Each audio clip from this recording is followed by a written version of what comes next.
तालिबान मुखालिफ अफ़गान पुलिस के साबिक सिक्योरिटी कमांडर का तेहरान में कत्ल कई सवालात छोड़ गया।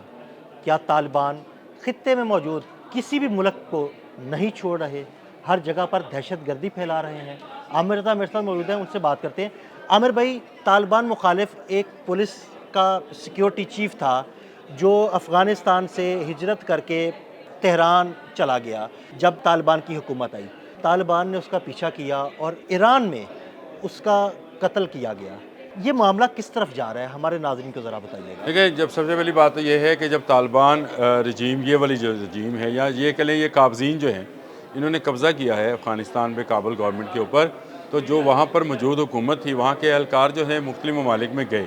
ये बात बिल्कुल ठीक है। वहाँ में जो तालिबान मुखालफत एलिमेंट्स हैं वो कुछ अरसे के लिए रूपोश हो गए, कुछ अफ़गानिस्तान के अंदर, कुछ अफ़गानिस्तान से बाहर, कुछ ईरान चले गए, कुछ बाकी सरहदी ममालिक जितने हैं उनमें चले गए और अब उनकी वापसी का अमल जो है शुरू है। यानी हर अमल का एक रद्द अमल होता है, हर एक्शन रखता है, एक रिएक्शन रखता है।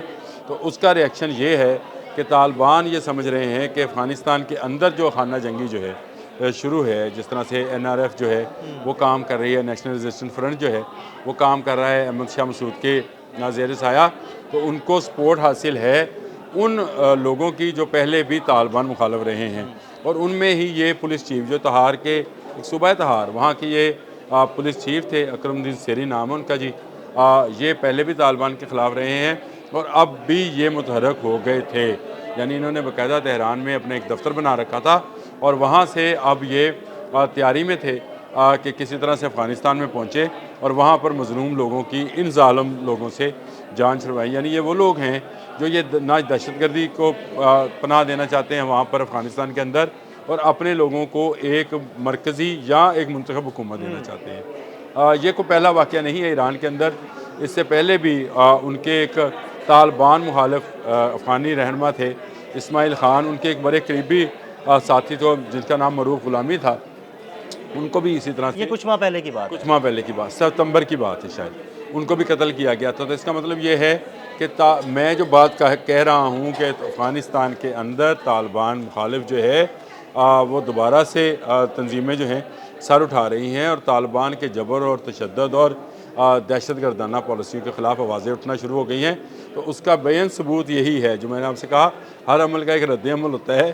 तो ये अमल जब अफ़गानिस्तान में शुरू हुआ तो ये दोबारा से उस दहशतगर्दी पर उतर आए हैं, वो दोबारा से उस बदमाशी पर उतर आए हैं कि जो इनके ख़िलाफ़ आवाज़ उठाएगा वो कहीं भी बैठा होगा उसको निशाना बनाया जाएगा। देखिए, जो ईरान में कत्ल किया गया, ये उसी तरह की वारदात नहीं लगती जिस तरह भारत ने कनाडा में वारदातें की सिखों के खिलाफ, ये उसी तरह की वारदात मुझे लगती है। और चूंकि ये दोनों आपस में हाथ मिला चुके हैं तो मुझे ये लगता है कि अफ़गान तालिबान के साथ साथ ये रा का भी जो है ना इसमें पूरा हाथ है। देखिए, मैं आपको एक बात बताऊँ, पहली बात तो यह है कि रा ही सारे ट्रेनिंग कैंप चला रहा है, क्योंकि जहाँ जहाँ कार्रवाई होती है वो कार्रवाई से पता चलता है कि ये फितना हिंदुस्तान और फितना ख्वारिज जो है ये आपस में मिले हुए हैं। लेकिन एक बात ज़हन में रखिएगा, ईरान की ट्रेडिशंस के अंदर जिसको वो पनाह दे दें वो उसको अपनी जान से भी ज़्यादा अजीज़ रखते हैं। ये दो वाक़यात ऐसे हैं जो ईरान को इस बात पर उभार रहे हैं कि वो एक सख्त कार्रवाई जो करे। इससे पहले भी ईरानी सरहद पर आपको याद है हमने एक वीलॉग भी किया था जब ये 28 दहशतगर्द दाखिल होना चाह रहे थे और उनको ईरान सरहद पर जो है मार दिया गया था, जहन्नम वासिल किया गया था। लेकिन दहशतगर्द मौजूद तो हैं, इसीलिए ईरानी भी जो हैं वो इस बात के कायल हैं कि जितने अफ़गान हैं वो तालिबान के पास वापस, यानी अफ़गानिस्तान में वापस जाएं और वहाँ जाकर अपने लिए जद्दोजहद करें, अपने लिए काम करें। लेकिन ये जो अकरमुद्दीन सेरी हैं, इनको तो बाकायदा पनाह दे रखी थी, इनको तो बाकायदा दफ्तर बना के दे रखा था और ये बहुत सारे मामलात में आज भी अपने सूबा जो तहार जहाँ पर ये रहे हैं बहुत सारे मामलात को ना सिर्फ जानते थे बल्कि चला भी रहे थे। अगर मैं यूँ कहूँ कि तालिबान मुखालिफ तंजीमें जो काम कर रही हैं अफ़गानिस्तान के अंदर, उनके पीछे जो है अकरमुद्दीन सेरी का भी जो है कहीं ना कहीं कोई ना कोई किरदार ज़रूर मौजूद रहा है। तो ऐसे लोग जो तालिबान की दहशतगर्दाना पॉलिसी के ख़िलाफ़ जो है काम करेंगे, जान का तो उनको ख़तरा रहेगा, लेकिन वो अपनी जान देकर भी इस पूरे मुद्दे को उठा कर रखेंगे कि दुनिया को अमन का गहवारा बनाना चाहिए। देखें, तालिबान जो हैं और सिर्फ ईरान के साथ उनके तनाज़ात नहीं हैं। अब देखें 1340 किलोमीटर लंबी सरहद है उनकी ताजिकिस्तान के साथ, पूरे के पूरे बॉर्डर को इमाम अली जो वहाँ पे इमाम अली रहमान हैं सदर ताजिकिस्तान के, उन्होंने 80 मोर्चे बनवाए हैं नए, ताकि ये जो जितनी सरहद है इसको महफूज बनाया जा सके।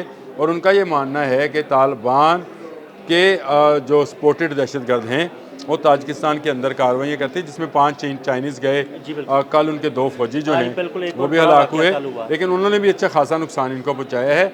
और ये हद है कि तालिबान दहशतगर्द अब ड्रोन इस्तेमाल कर रहे हैं, वो ड्रोन जो मार्टर गोलों से लेस हैं। और ये मुझे तो खैर शक नहीं है, लेकिन ये कहीं ना कहीं ज़रूर कोड होगा कि ये वो ड्रोन्स हैं जो इसराइल के ड्रोन्स हैं, भारत के रास्ते तालिबान तक पहुँचे हैं और ये मुसलमान मुल्कों के ख़िलाफ़ इस्तेमाल होंगे। ये मैं बात आपको वसूख से कह सकता हूँ कि तालिबान दहशतगर्दों के इस वक्त दुनिया में सबसे बड़े कैंप की शक्ल इख्तियार कर चुके हैं, यानी एक ऐसा तरबीती कैंप और एक ऐसा भर्ती कैंप है जहाँ पर दुनिया भर के दहशतगर्दों को डॉलर्स के एवज़ जो है सपोर्ट फराहम की जाती है। अब ईरान के अंदर जाकर दहशतगर्दी करना इस खत्ते को मज़ीद मसाइल में आमिर भाई, यहाँ पे मेरा एक छोटा सा क्वेश्चन ये है कि ईरान के अंदर ये दहशतगर्दी की गई, उस शख्स को कत्ल किया गया जिसे ईरान ने पनाह दे रखी थी, ईरान का रद्द अमल क्या होगा? मैं यही कहने लगा था कि ईरान जो है अगर जवाब देगा तो बड़ा सख्त जवाब होगा। ये बिल्कुल वैसा जवाब नहीं होगा जैसा ताजिकिस्तान ने जो लड़ने आए उनको मार दिया। देखिए, ईरान एक बड़ी लंबी और बड़ी तारीख़ रखता है, यानी ऐसी तारीख़ रखता है शायद इस खत्ते के बाकी ममालिक के पास वैसी तारीख़ नहीं होगी। ईरान एक बड़ी जंगों का जो है वो उसकी महारत रखता है और लड़ चुका है, यानी जिसने अमेरिका तक को चैलेंज किए रखा, जिसने इसराइल को ठोक कर जवाब दिया, तो क्या वो इन तालिबान को जवाब नहीं देगा, इनके कैंप्स को जवाब नहीं देगा? आने वाले चंद दिन में आप देख लीजिएगा जो अफ़गानिस्तान के अंदर कैंप्स हैं उनके अंदर हमला होगा। ये ईरान करेगा या नहीं करेगा, लेकिन ये हमला होना है और इन कैंप्स को उड़ाया जाना है। जो कैंप्स जो हैं ईरान के लिए ख़तरा होंगे, ताजिकिस्तान के लिए ख़तरा होंगे, उज़्बेकिस्तान के लिए ख़तरा होंगे, रशिया के लिए ख़तरा होंगे या पाकिस्तान के लिए ख़तरा होंगे, उन कैंप्स को नहीं छोड़ा जाएगा।